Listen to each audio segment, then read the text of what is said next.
Hello, everybody, and welcome to Keep It Spiritually Simple. I'm your host, Sandra McEllis, and what a beautiful day it is. I am so fortunate to have Dr. Nancy back on to continue to talk about plant medicines and all the ins and outs of it. Right now, our topic is part two on uh, illegal drugs and why it's considered a legal drug, et cetera, and all that, how that all happened. But before she begins to go into her awesomeness and her expertiseness, I would ask each and every one of you to hit the like, subscribe, share, and comment button so that others can see this video as well, because it helps the algorithms and the videos swirl around and lands on somebody's phone or on their laptop, and they say, oh, who are those cool ladies? I want to watch them or listen to them. So we appreciate every single like, subscribe, share, and comment.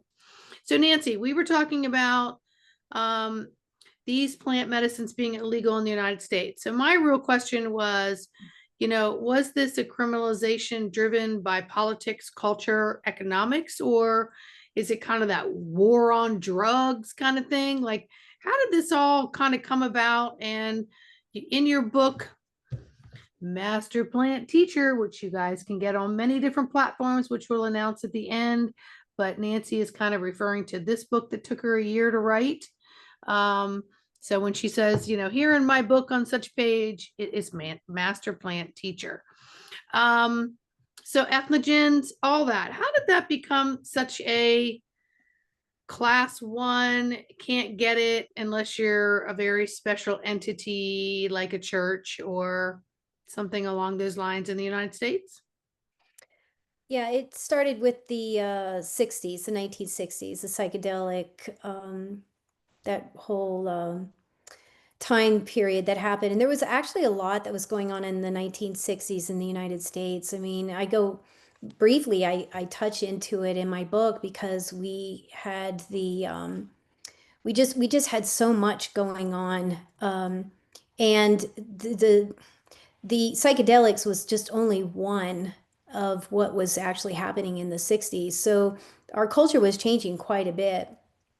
And I think that the government officials in the news media and the reporters and stuff, it was just they saw that so much of this had gone onto the street, and they just really didn't know how to handle it. So the reaction was just clamp down and shut down everything, even though there was currently at that time in the 60s research that was going on LSD. But they stopped that as well. And so we had a period of, I think it was like 20 or 30 years, we had no research on any psychotropic plants at all. And then that changed and it opened up again. So I believe it's been the last 20, 25 years we've been doing now research has started again. And we've learned so much on these psychotropic plants and what they have to offer us. And so again, I'm going to say that I'm not going to sit here and say this is for everybody. It's not for everybody. People come to the medicine for different reasons. And we're just talking about this as for educational purposes only. And so I'm not going to advocate somebody to go out and do something illegal. It's not what it is. It's mostly for discussion and education purposes only. So, but yeah, I think it was just an overreaction at that time. And then it kind of was reintroduced again for us to do research, which was nice. And we've learned so much about these plants. These plants have changed so many different people's lives for a variety of reasons, which we talked about in part one. So I wanted to go in and read now this section, just one paragraph that I pulled out from chapter 6. Entheogens and psychedelics are no longer underground and forbidden to be discussed. Entheogens have been suppressed and declared illegal, and people have been prevented from being able to use them as psychotherapeutic. It has been proven that entheogens are not addictive or habit forming, and in fact have many healing properties. If a person has a religious practice that includes entheogens, then the government has told the public that it is illegal to practice their personal entheogenic sacred spiritual rituals unless they are a member of a few approved religions recognized by the United States government. And I know we talked a little bit about that too in part one. And they can you could probably I know I've Googled what countries that the psychotropic plants are legal in, and so there is research that people can go online to find out about these churches and that type of thing, where it is, if you're a member of them, then you can, you're approved through the Religious Exemption Act of 1993, that you're allowed if you're a member of one of these approved churches. So in chapter 7, we have governmental agencies, state laws, and religious establishments that have blocked people's ability to have access to entheogens and psychospiritual medicine. The very nature of shamanism is connecting people with spiritual realms and providing mystical experiences. The religious establishments do not want people to gain access on their own. Religious systems feel threatened by allowing the freedom to have direct experiences, for they like control. People are to stay in rituals and only hear about these spiritual realms. If one is able to access other realms directly, then there is no need for an intercessor or the religious belief system as an intermediary. Source does not need a spiritual liaison. And one more chapter, and then I'm sorry, one more paragraph, and then we'll talk about this. In the United States, it is legal to possess a gun, yet it is illegal to possess a psilocybin mushroom. Gun violence, mass shootings, and gun-related crimes in the United States cause so much pain, suffering, and deaths. Why are plant-based entheogenic consciousness-expanding psilocybin mushrooms illegal? Psilocybin mushrooms are not known to cause deadly harm to humans, yet they do cause those who ingest them to start to question and re-examine humanity's dysfunctions in society, a new way of relating to each other and all of life on this planet. People are realizing that the way we live and interact with each other needs to improve, yet the entheogens are here to help humanity move beyond this consciousness level. Humanity's upgrading to a higher vibrational level of consciousness will cause an environment in which all life will thrive on this planet. Nature has an intelligence that needs to be respected. We need to listen to what nature is trying to tell us. First, plants are sentient beings. Second, the plant kingdom is here to help humanity. Third, we need to listen to their wisdoms. Humanity needs to live in harmony with nature. Mother Nature created a harmony within humans. This is why we feel better with time spent outdoors in nature. So, yeah, there's a lot. I mean, when I wrote this, again, it's my dissertation put into book form, so it's highly researched. And again, we won't be able to cover everything on your podcast. That's why I think it would be a good idea for people to purchase the book.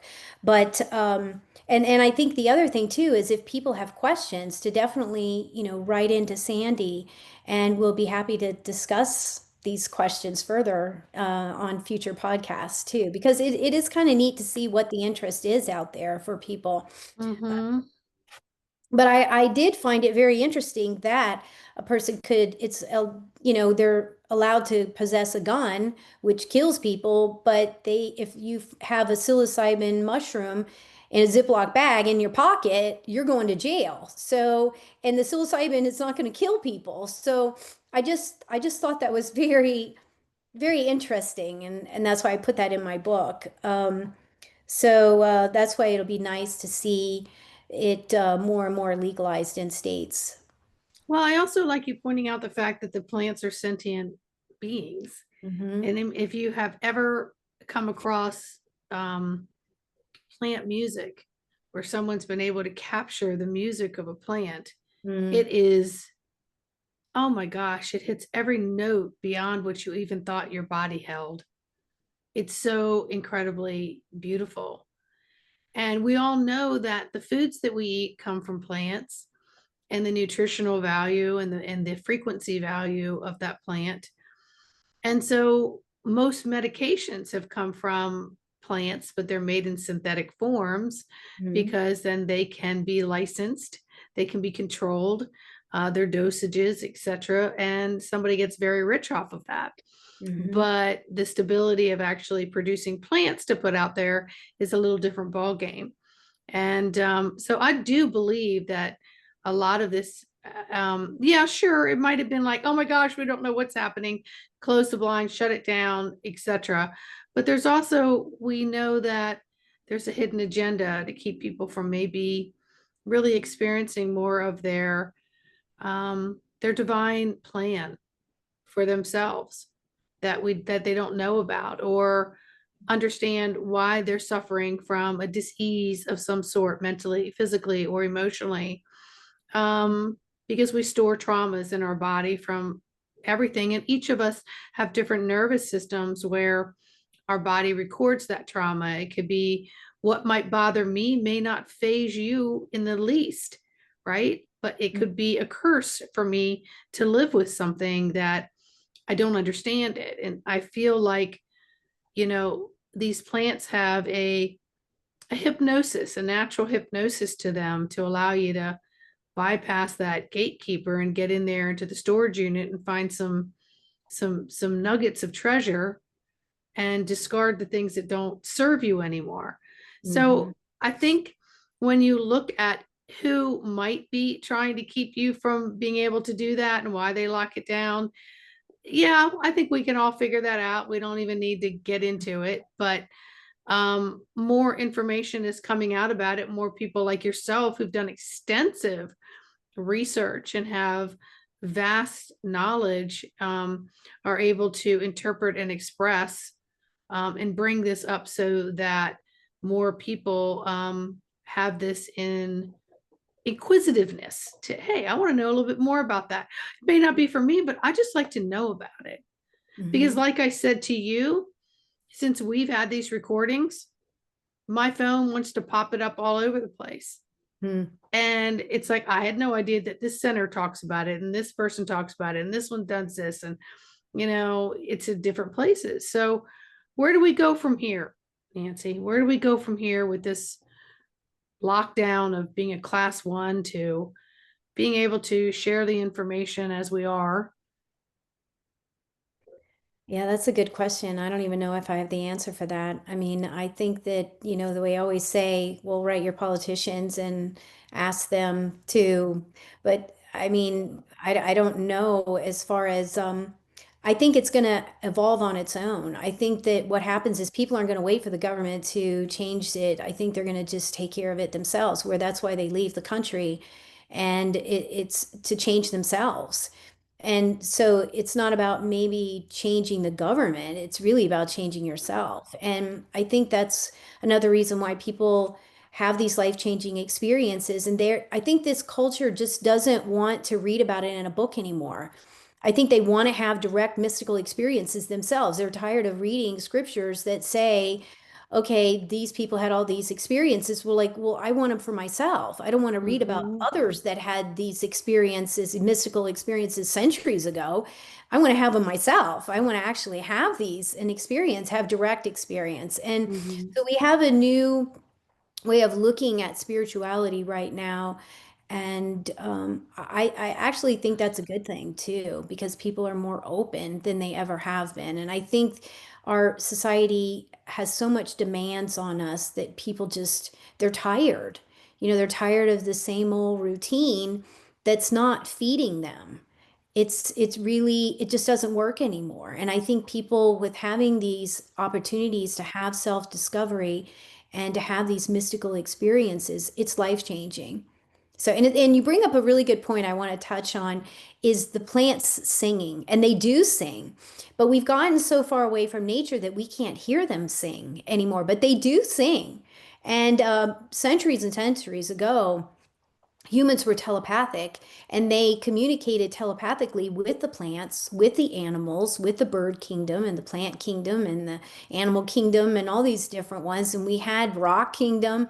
We had this open communication. And somewhere along the line, our telepathic abilities, we lost them, but we still have those. We're still capable of having telepathic abilities. I did an experiment at the time. I had a dog, and it's since passed, but I had this whippet, and I would telepathically talk to the whippet, and I would say, "Go get your toy," and then they would go get his toy. And then I would do different, all these different things to think maybe it was just the look I had was what made it think to get the toy. And so I would do all these things, and the animals definitely, they know how to communicate with they haven't lost that ability, and neither have the plants and all these different sentient beings. I don't know where we got this idea that humans are the only sentient beings on the planet. That's not true at all. We're all sentient. We're all ensouled, and so therefore we have this communication abilities across the different kingdoms. And I believe with the changes that's happening on this planet vibrationally, we will be more and more able to have these telepathic abilities will be turned back online with the light codes being turned on in our DNA. We're going to have more and more of these abilities, the psychic abilities that we've always had them, and we still have them. They just kind of somehow got turned off, but now they're going to be we're going to be getting those turned back online again, which is great. It is. And when you're saying that, I'm thinking of people with house plants, just, all different kinds of house plants. And it's been proven that the ones who talk to their plants, Hmm. the ones who structure their water, the ones who, you know, really exchange a love and giving them a lot of love, those are the plants that flourish and grow. And these people have these amazing house plants. It's taken me a long time. I'm still not, my plants don't look anything like those, but I, I have a couple that have been stragglers, and I talk to them, and they should have been gone a long time ago. But I have two pots and they're stragglers, and I'm just like, I love you. You might look a little scruffy, but I just love you. And thank you for not leaving my life, even though you look scruffy, and maybe you're reflecting my scruffiness. I don't know, but I like having the company. So imagine what these fully fortified, misunderstood powerhouse plants have inside of them, and how they could dialogue with us. You know, you can hold them, you can eat them, you could, put them in a tincture. I don't know how you even do it. I'm just making this up. But I'm sure you could just even call on the plant medicine without even being in its presence energetically, Hmm. to experience that. That's just what's coming through for me intuitively right now. Hmm. And I'm starting, the more I'm listening to what you've been sharing, because I knew nothing before we started these series. That's why I think it's important for the viewers to go back and look at all, and we're going to be doing more, right? Go back and look at previous episodes and listen. I feel like I'm developing a relationship with these mystical plants that I didn't know I had. And it's Hmm. not a mental connection, it's in my gut. It's a visceral feeling just below the heart. And then it kind of seeps up into my heart. And I'm enjoying what you're sharing and your experiences and your wisdom. I just feel like you have so much to offer the community, just to broaden your knowledge on something about a plant that has been kind of misunderstood and hidden, Hmm.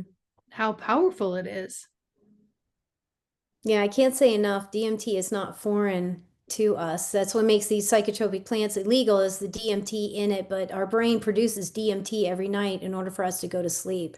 So it's not a foreign substance that we're putting into our body. The brain actually makes DMT. We need DMT to live. It's that important. Our brain actually, Mhm. we need it so much that the brain produces, it makes it. And yeah, it's so interesting because You know, when I was in some of my sacred ceremonies, the trees talk to me, the flowers talk to me, the grass talk to me. And then you start having these mystical experiences where you're one with the grass. You are the grass. You are the planets, the stars. You get these experiences like that would be known as cosmic consciousness, the oneness. You're one with everything. So you'll hear people say, I was one with the planet, I was one with the stars, I was this, all this stuff, I was one with everything. It's cosmic consciousness.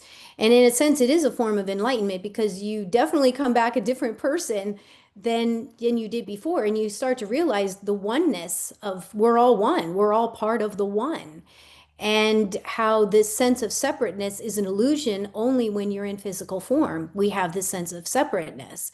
And so we can't understand this sense of personal identity until we take on human form. But as a soul, you know, you come into some of these dimensions, there is no separation. It's just one. It's just oneness.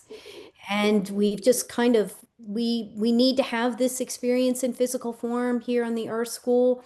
There's a variety of different reasons why we come into physical form, and we have all these experiences. One of them is learning duality. Um, and and so but yeah, it's there's so many teachings that people have just within the experiences that makes it so impactful that that's why they can't always even put it into words. It's even hard sometimes for people to even verbalize this. And but it just leaves such it marks your soul. You know, it actually leaves a mark on the soul, actually in a good way. And because you've had these inner mystical experiences, and you'll hear a lot of people come back and they'll say, well, the other side seemed more real than this reality, than the physical form, because this physical reality is just the land of the five senses, what you can see and touch and feel and all this stuff, taste and but there is realities upon realities that's way beyond our five senses. And that's where these allow you to cross the veil into these other realities. And then you come back, and this reality seems more dull. It actually seems more, not as more dreamlike. You'll hear him say, life is but a dream. It's very Mhm. dreamlike. And because the higher up you get in these upper dimensions, and really there is no such thing as higher and lower because of this whole oneness, but we use these descriptions because our mind needs to somehow be able to sort this out and make sense of it. So we'll talk about upper and lower dimensions, but really in the scheme of things, it's kind of really just a sense of oneness that we're really connecting back into, a sense of we're a piece of source, and having this physical experience so that we can understand more deeply our true identity. Wow, that's powerful. And I was getting the vision of like peaks and valleys. If you were literally walking through peaks and valleys, but think about it energetically, the peak doesn't mean, down there, but we Mhm. interpret that because we're physically or energetically going down there and then we're peaking upward. So one's not better than the other because they're all learning experiences. And you also brought up something about, being one with the plants and the grass and the trees. And I have a little place that I used to go to a lot, and it was a labyrinth, but it was cocooned in with some trees with a little Mhm. playground. And so I would go and sit on the bench, and I was cocooned in enough where there was a lot of traffic around, but I wasn't distracted by other things. And so as I just sat there over time, the trees would have all these faces in them.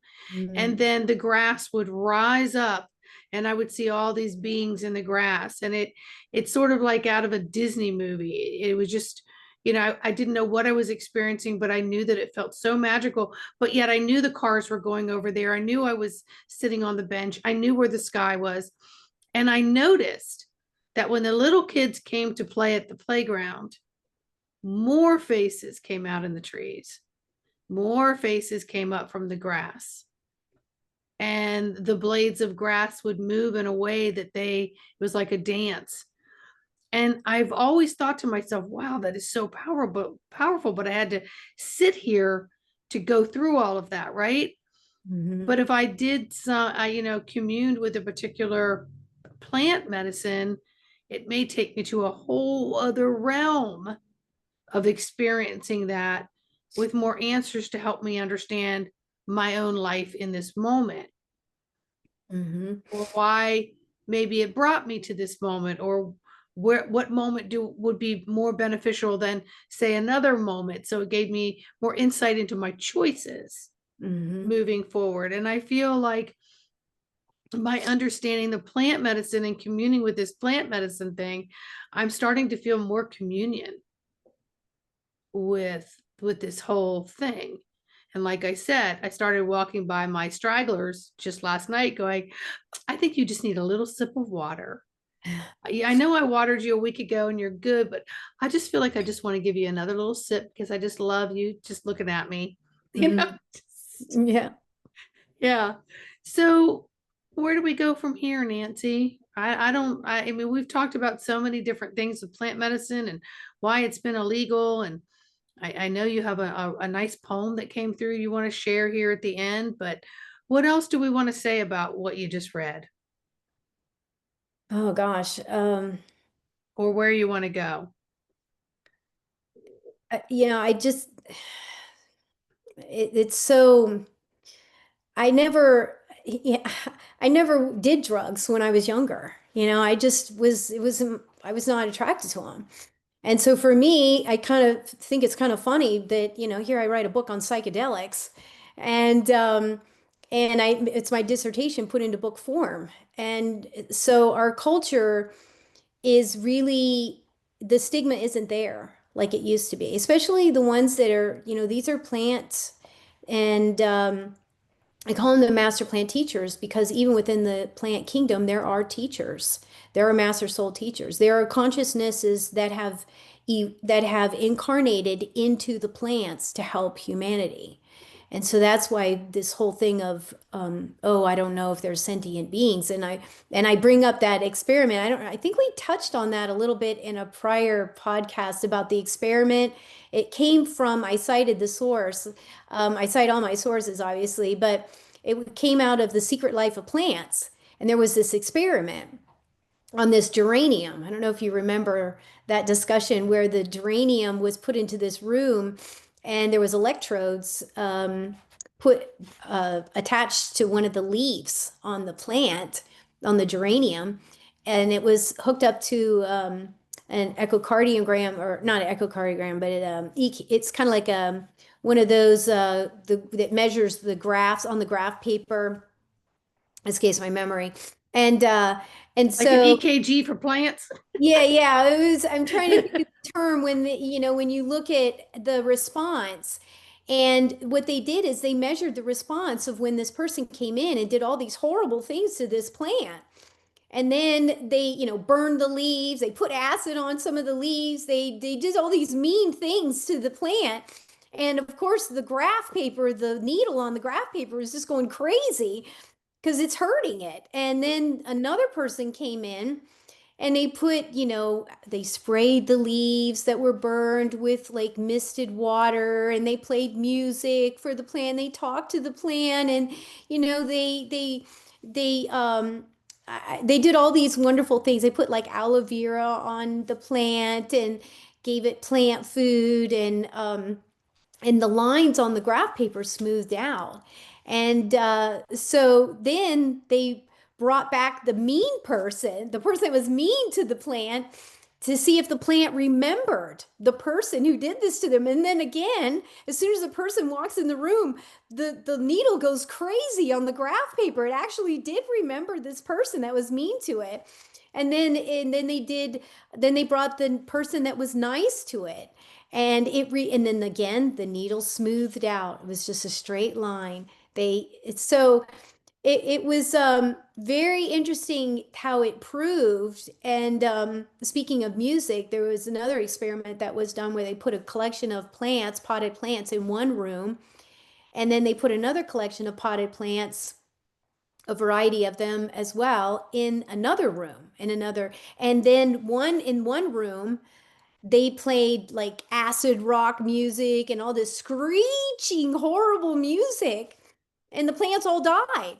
And then the other room, they played classical music, spa-like music, relaxing music, and they just doubled and tripled in size in the growth. So they obviously do respond and are alive. And so, yeah, I just, there was so many aha moments when I was researching and writing this dissertation that Spirit told me you have to put this in book form and publish this because I know it'll touch a lot of people's lives. But there is a lot of aha moments. We're gonna drop some bombs here in these podcasts because I remember sitting back going, oh my gosh, this was really, it took, I learned a lot in my process of researching and writing the dissertation. And but I think it'll probably generate quite a bit of stir for people because I think it's going to touch people in many different ways. And that's why I always encourage people, please write into Sandy if you have any questions or topics related to this you'd like for us to talk about, because it's definitely rich in so much wisdoms here that what we're talking about. And I think it's also helps change the way we interact with life. And that was one of the things that they found after people had gone through sacred ceremonies. They were much more gentler on the planet. You know, they really got into eco environment and really maybe some people became activists and that type of thing because this just can't happen on its own. Now, it doesn't mean that the activists are any better than anyone who's not doing active work, but I think it just opened up so many people's ability, they opened their mind as to realizing that we do share the planet with a lot of plants and animals, and we seem to think that we can just do whatever we want to the planet, but the planet actually really requires us to live in harmony with it. And so they found that a lot of the participants were actually went more into the type of belief systems that were more eco-friendly, like Buddhism. You know, you don't hurt any other living being. And so, yeah, it's kind of interesting how our perspective changes when we go through some of these sacred ceremonies. Well, I think we find that our relationship changes with a lot of things because we realize how deeply connected we actually are, Mm-hmm. and I know for me, the more connected I just get with my own spiritual self, the more I have such admiration and respect for everything, like including a fly that would come in the house. Hey, hey, hey, now I'm going to need you to get out that door. And 9 times out of 10, they'll go. I've seen them fly around outside and I go, please don't go in that door that's open. Don't do it. Don't do it because you might get a smackdown. And I don't want to see that happen. Right. Same with the bees. The bees will actually land on me and I'll go, okay, now listen up. That's nice. However, I don't want you to accidentally miscommunicate and sting me and lose your life over it. I am in such awe of the trees going through the breeze and how they look and the leaves falling right now here in the DC area. And there just comes this, I don't know. It's more than just a cohesiveness. It's just that Mm-hmm. you feel a much deeper DNA intertwined. That's not acceptable to hurt anything. And I want to be more loving with everything, whether Mm-hmm. that's running up and down the stairs, because thank you, wood, you made the stairs, right? That comes from, how I gently or not so gently do something. And then I acknowledge it and back it up and become a little more gentle or softer with what I do in my own expressions. So you keep yourself in that level of love alignment and you exude that. And then you'll see how much of the universe, including the plants, come up to greet you. They Mm-hmm. were always there. And you were talking about the hearing the trees and things like that. When I did a vision quest, gosh, 20 years ago, and I was out there in the woods floundering around for the day trying to figure out what epiphany was going to fly into my head that was going to make this all worth my trip. And I just remember putting my ear to the trees, different size trees. And once you got past the movement of the wind and the noise of the earth, they had a particular sound, each of them did. And then how I was able to kind of hear that sometimes elsewhere. But Mm, that's a practice you've got to keep up with, right? mm. Because then your frequency is more in tune with that frequency. And this is what we're talking about. And this is what you talk about when you get disconnected with nature and how we Yeah. need it. Yep. And Yeah, it's so fun. this plant medicine helps you get more connected with you as nature. Yeah, it's so interesting and funny how you bring up all these experiences because it brought up an experience I had many years ago, and I was out just walking my dog at the time, and there was this huge grasshopper. I've never seen such a big grasshopper. This guy was massive. And I'm looking at him, I'm staring at him. And I guess he noticed there's this big tall being looking over it, and he's like, and I'll never forget the look on this grasshopper's face. He turns his head up and he's looking at me like, please don't step on me. It's like, because I'm like this giant, compared to this grasshopper, and I'm just admiring how big this grasshopper is. I'm like, don't worry, I'm not gonna hurt you, and he was just so happy, he's like, okay, I'm glad she's just looking at me, she's not gonna step on me or something. And but yeah, it's and I have another funny experience. I was out walking my dog, and I had this one particular dog was so inquisitive, and he never hurt anything. Some dogs chase different things like lizards and stuff. He never did. And we're walking along on the sidewalk, and all of a sudden there's this ant crossing the sidewalk, and my dog decides to sniff the ants. He's so inquisitive. He's like, I wonder what this thing smells like. Dogs are so, they're all in the sense. And I'll never forget the look on the ant's face. The ant turns its head up and it's like, quit sniffing me. He's like, enough, don't sniff me. It was like, and it was very upset that it was being sniffed. It was so funny. I just started cracking up that they all have their own personalities and everything. It's just so, but yeah, I think in an earlier podcast, we talked about, maybe it was off camera or maybe it was on camera, but I talked about I was taking a walk in my neighborhood and I saw this ant, and it actually taught me a lesson. And that's one thing we forget, that nature can actually teach us lessons. And this ant was so happy. He was carrying this, I don't know, this white piece of flake of something. He was going back to the little opening where the ant colony was, and I could just really feel what he was feeling. And he was just so happy. He was like, oh, I got something, like a really big find. When you go back from shopping, you're like, oh, look what I found. And it was just sheer joy. And sometimes we forget what that feels like. And the ant was just so, just like blissed out. He was so happy at what he could contribute and bring back to the to the ant colony.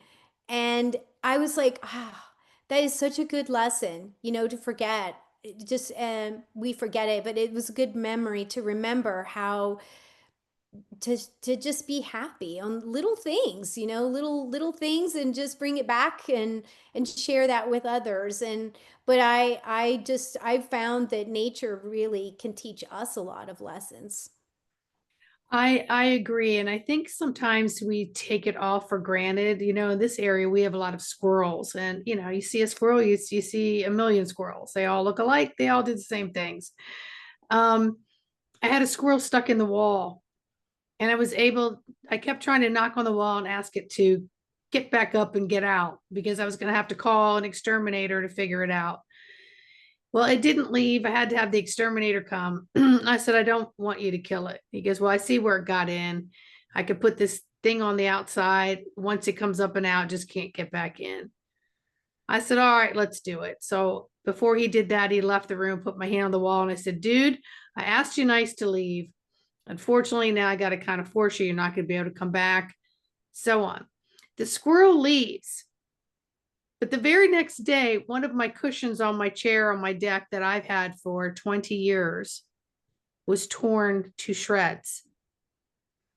Then I look up in the tree, and this squirrel had made an entire apartment with that cushion. And I was like, it was like a sci-fi movie, but it was like, this isn't really happening. Well, with my sense of humor, I was like, you SOB. You were stuck in the wall. You can't, you're not paying me rent, dude. You got to go. Right. So now you go out and you tear up something because you're having a temper tantrum, but then you build a house right in front of mine without an easement or any licensure or any building permits using my material.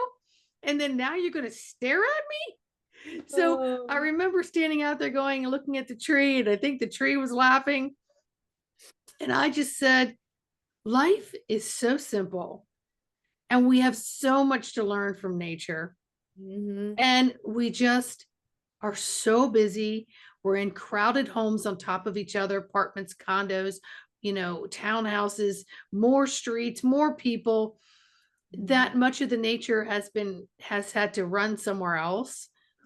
But we do have plenty of nature in every single neighborhood. And just to take the time, whether it's a balcony, a book, anything, to connect more with nature, with plants, with, the medicine of all that has to offer us, and intertwine with that, because we are just one big heartbeat. We truly are. And you talking about all this plant medicine, and then us just taking, again, we're never rehearsed, going left field, talking about ants, squirrels, bees, flies, the whole thing, because it's all interconnected, because we would be nothing without it. I was walking the other day and I heard Spirit say, what's more important? What's priority? Earth, like, the ground, air, or water? And so as I was walking, I said, one cannot be without the other, was my answer. And it was such a wow, that was powerful. You can't have air if you don't have an earth, what's the point of having it? Water you can't have if you don't have the concrete earth for it. But all of them is essentially important. And then all the inhabitants of that is essentially important. So I want to thank you for opening up that pathway for me to connect more with that. So when I get done with this, I want to go take a walk, and I want to just observe the trees and the birds and the plants and the grass and the leaves, and maybe some things I haven't noticed. I want to commune with that. So thank you for that. Yeah, well, prepare yourself because when you start doing that, you'll get some interesting conversations. I'll never forget, I stepped out in my backyard one time, and boy, this bird was telling me off. This bird was so angry. It's like, can you believe this? Blah, blah, blah. You always trim all these bushes. All these bushes have to be perfect. You know, you messed up my home, and it's giving me hell. Let me tell you. It's like we don't see it from the animal's perspective.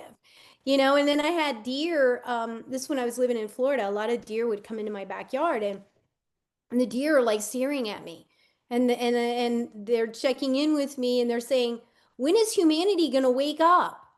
When are they going to get it? When are they going to realize, you got to share the planet with all of us? And yeah, I know, the plant teachers are working on it. That's why I call in the back of my book, they're ambassadors for the planet. And but yeah, it's very interesting when you realize some of these gifts that we have that's been suppressed, and then you start opening them up. It can kind of get, in a way, it's an eye opener. It really is. I never thought about, birds don't always like the bushes look nice and neat and trimmed, but they don't always like that because it messes up what's going on with them, their nests and things like that. Um, but yeah, it's prepare yourself, but it'll be definitely enlightening, that's for sure. Well, I'm going to start even making notes about what I do experience from this enlightenment from all of our conversations thus far. I can't wait to explore more. But I believe that you had a poem you wanted to talk I about. do. Yes, I do. Actually, this poem, it's called Sacred Brew, and it's located on page 198. Now, remember, the page numbers are for the printed text, the soft cover and hardcover, but if you're getting ebook, it's a different format, so it's going to be listed on a different page number. But for the printed versions, and it's on page 198. And also, if you'd like to hear this book, some people are really into Audible, so you can also get Master Plant Teachers on Amazon Audible as well. But so this again, the poem is titled Sacred Brew. You have come to the table of the divine brew, universe of wisdom in every cup. Master plant teachers have called you. Awaken, we will show your divinity. Every drop causes ecstatic states. Each drink of the sacred brew brings your celestial family near. Master plant teachers facilitate the meeting. Visitation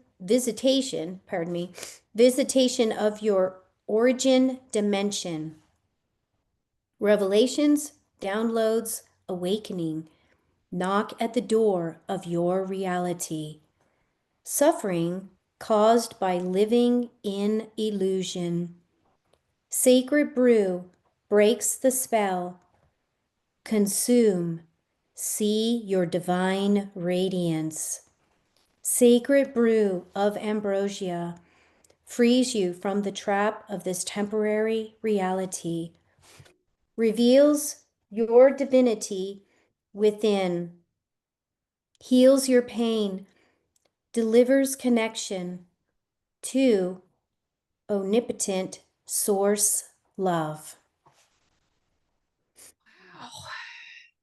So I have 45 poems, spiritual poems in the back of this particular book, Master Plant Teachers, but that was just one since we were talking about the psychotropic plants and that there is a sacred brew, that people actually do have, that they do experience when they're in these sacred ceremonies. I know ayahuasca comes in a brew. But so everyone has their plant teacher that will call them. And if you don't know, if you're not being called, then don't go forward. But you'll know when you're being called, because what you're finding, Sandy, is that all of a sudden you're hearing about all this everywhere. That's what happened to me. Mother Ayahuasca started calling me, and every time I turned around, there was something about ayahuasca. And it was kind of interesting how it's turned into pop culture, ayahuasca in particular, because The Simpsons did a little episode on ayahuasca. They didn't say the word ayahuasca, but they called it kind of like this brew that you take. And it had all these innuendos that it was anybody who's very familiar with ayahuasca knew that that's what they were alluding to.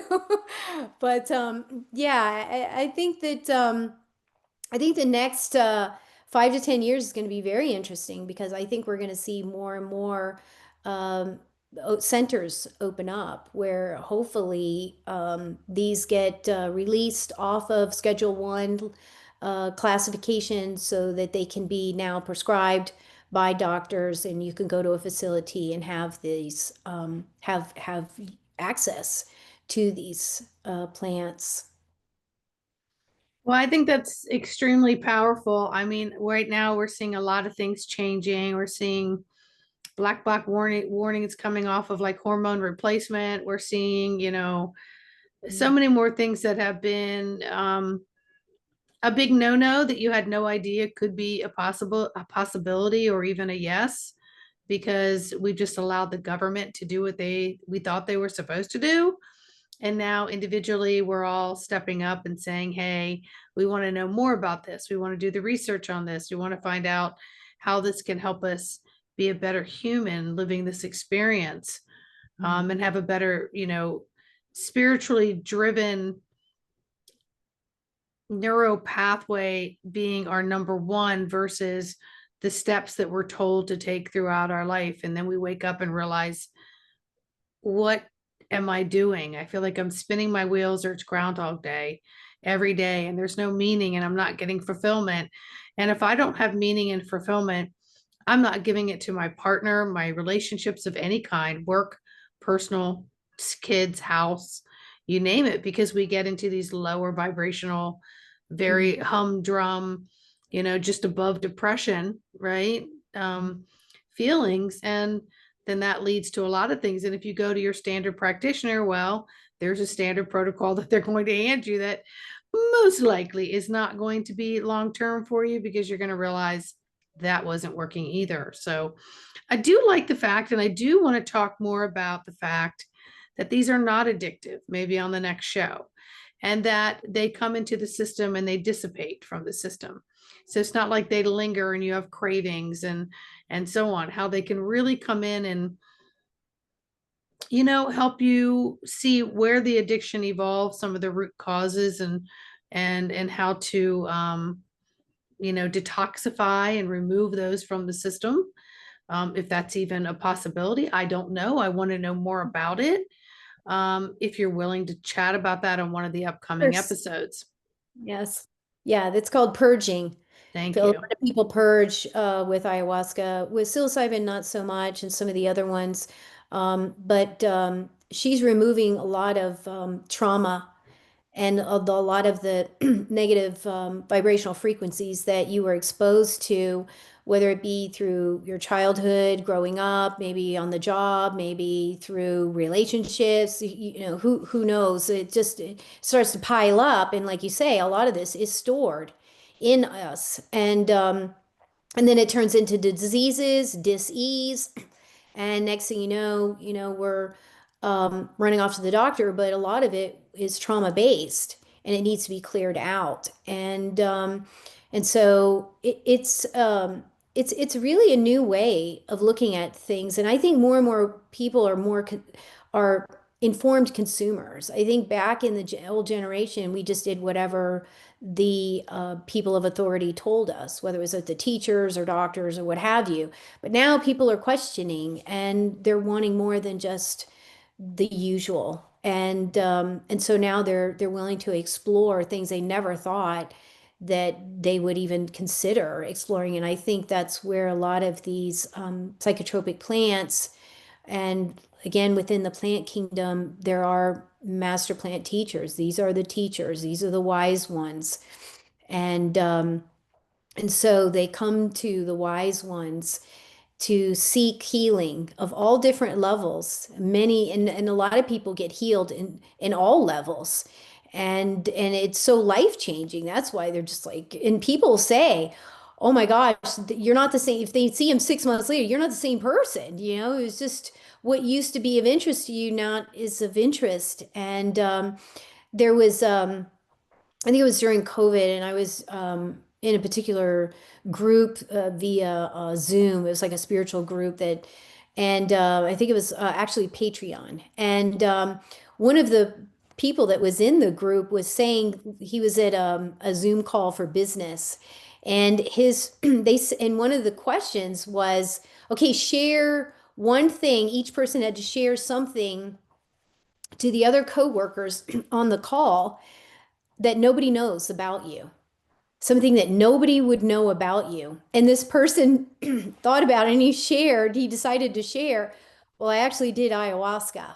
And and he didn't know how people were going to react. I mean, he was like really stepping out on a limb here. And it was the opposite of what he expected because people were like, oh, how was that? What was that like? Oh my gosh, I've heard so much about that. And everyone was so fascinated by it that it actually surprised him.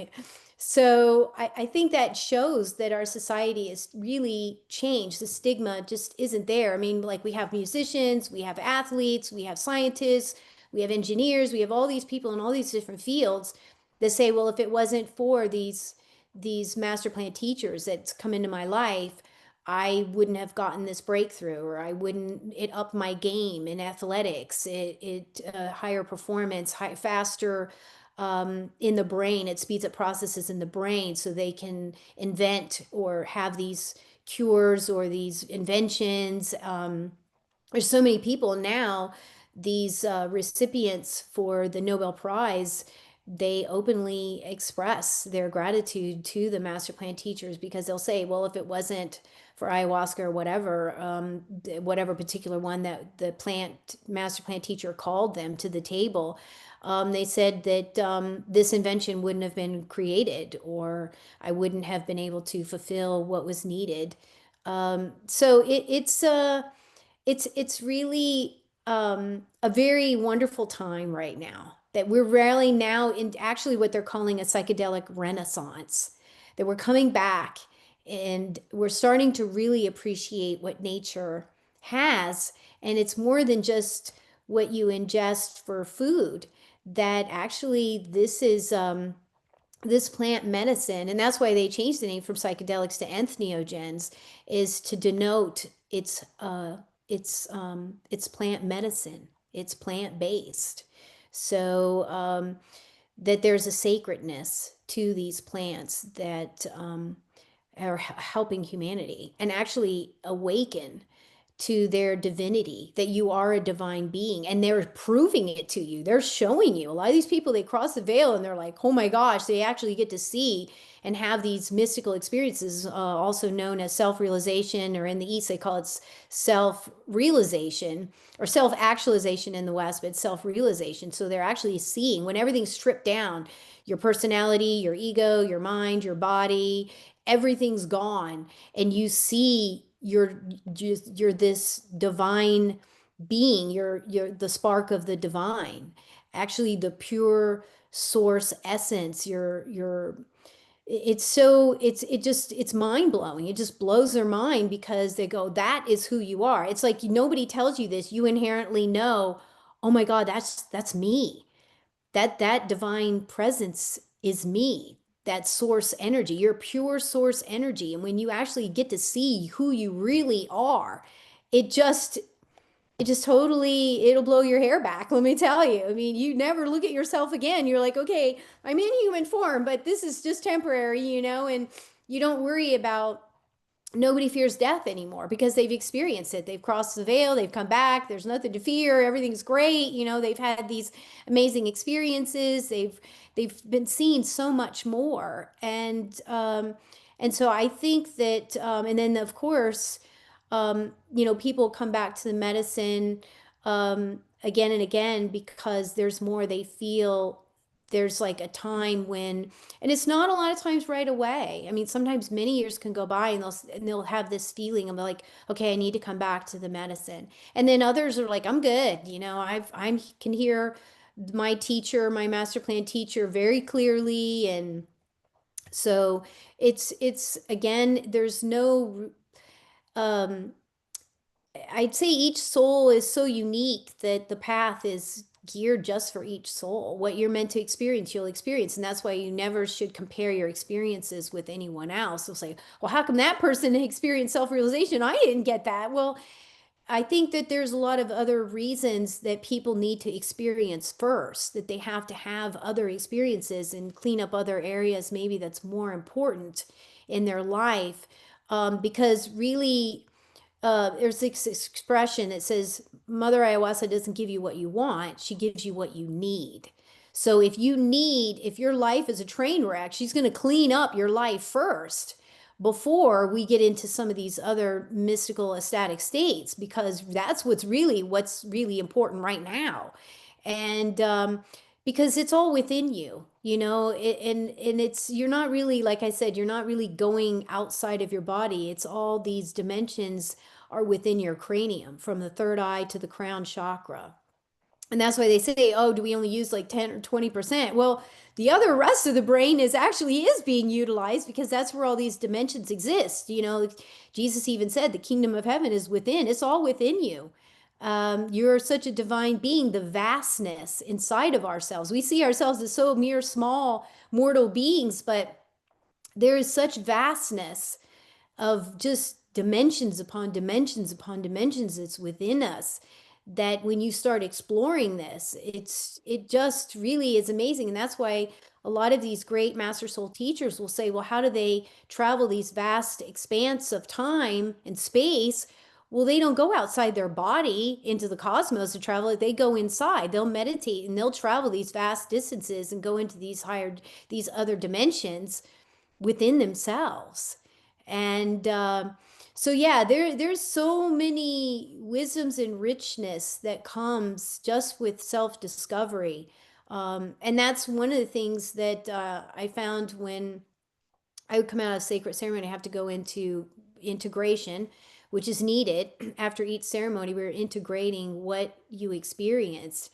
And so many people were like, I'm so glad that you were in my integration group because they'll ask what brought you to the medicine. And I said, well, I came for spiritual purposes, for attainments. And they were just so thrilled to find that there was more. They were like, I just wanted out of my pain. I didn't know there was attainments. And it's like, oh yeah, there's a lot. There's much more. And so yeah, a lot of people come in for self and God realization, or in the West we'll call it self actualization or and divine union. But it's just remembering. It's just remembering what we forgot before we, when we before we incarnated. Your memory, a lot of your memory's wiped, so that you can get into this life and get lost in it. And that is part of, when you come into the school, earth school, so you can just immerse yourself in this illusion we call the third dimensional reality. And it's illusion because it's temporary. So when you step outside of time and space and matter and you go into these other dimensions, then you start, there's actually a lot of wisdoms and teachers on the other side too that can meet with you. But yeah, there's so much to this that it's not recreational. People are coming to the medicine for a variety of reasons, and it's life changing. And I think that's part of what's helping humanity wake up.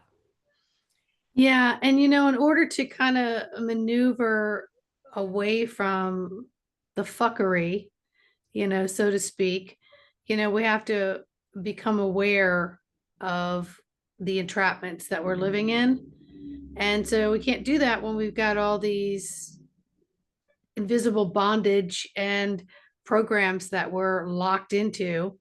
And I was hearing there while you were speaking, this is a not just a this is not a therapeutic luxury for the few. It is a therapeutic necessity for the all. And so that was coming through while you were speaking. And we have to bring things into our awareness so that we can understand that we've been stuck. We're locked down. We need to stretch out. We need to move. We need to use parts of our brain that we have never experienced because we're just used to being in that everyday program because the lineage before us did it and the lineage before that did it. And then it takes courage to step out there and do that. And some think it's going to really mess up their whole life, but it's actually the beginning of a new life if you have the courage to kind of say, hey, I don't like the way things are at this moment for whatever reason, whatever acute, chronic, or minimal thing that's going on in your life. It may not be, whatever your cue is or trigger to step off that crazy train and just, look at it from a different viewpoint, a different aerial point. You may see that you need to open up to nature more and to see if there's some other teachers out there to help you into more of an authentic soul self, your true God self that you came here to be, not just living on the railroad tracks that have been designed for you by others who created that world. So you just keep going around, around, around like a dog chasing its tail. Next thing you know, your kids are running around, your grandkids are going to do the same thing, and it's just going to keep going. So you got to hit the brakes, pump the brakes, say stop the madness.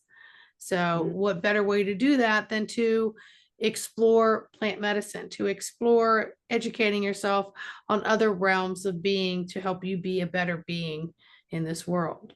So Dr. Nancy, thank you so very much again. Eye-opening, mind-blowing, heart comforting, gut twirling. I feel it all right now, and I can't wait to get outside and get in nature a little bit. I look forward to hearing what our viewers think. So hopefully they'll leave some comments. Guys, it's really best if you flip over to my YouTube channel, Sandra McEllis, and then I look at those comments more than I do anything else. So if you want to leave one there, and then Dr. Nancy, where can people find you? My website is nancyclarkphd.com. Yep. Okay, and then you started a YouTube channel where you're reading your poems. I do. I have been, it's an ongoing project. My team is putting them together. They're putting it to music and beautiful scenery, and then the actual poem is scrolling on the screen, and I'm actually narrating it. And I've gotten a little into the master plan teacher videos. They're in process of being edited, and soon they'll be up as well. So on my website, you can take a look at all my books, and it has the links. If you click on, there's at the very top, one of the tabs is books, and then it'll be a drop down of all my books. And when you click on each book title, it'll have the front cover of the book, a description of the book, and at the very bottom, there's hyperlinks where you can just go click on that, and it'll bring you right where you can purchase it. But yeah, it's I got 3 more titles. I'm working on my 5th book now. I've got 3 more titles that I'm going to be coming out with over the course of many years with all of the research writing and publishing. But it's my pleasure. I really it's after ayahuasca came into my life that she asked me to sit down and actually go back to school and then start research writing and publishing. So it's and that's why I dedicate all my books to ayahuasca. So all my books have been dedicated to her, and the next 3 titles that'll be coming out will be as well dedicated to her. She changed my life so in so many ways that I couldn't help but dedicate all my work to her. Well, thank you for taking the journey with her so that you could share it all with us. Thank you for going ahead of us and bringing this back to us. We appreciate you. All right, everybody, like, subscribe, share, and yeah, we'll see each and every one of you on the next video. But please go back and look at previous videos with Dr. Nancy and some of the other ones that are posted out on Keep It Spiritually Simple. Like, subscribe, and share to those as well. All right, so much love, everybody, and say goodbye, Dr. Nancy. Bye, everyone.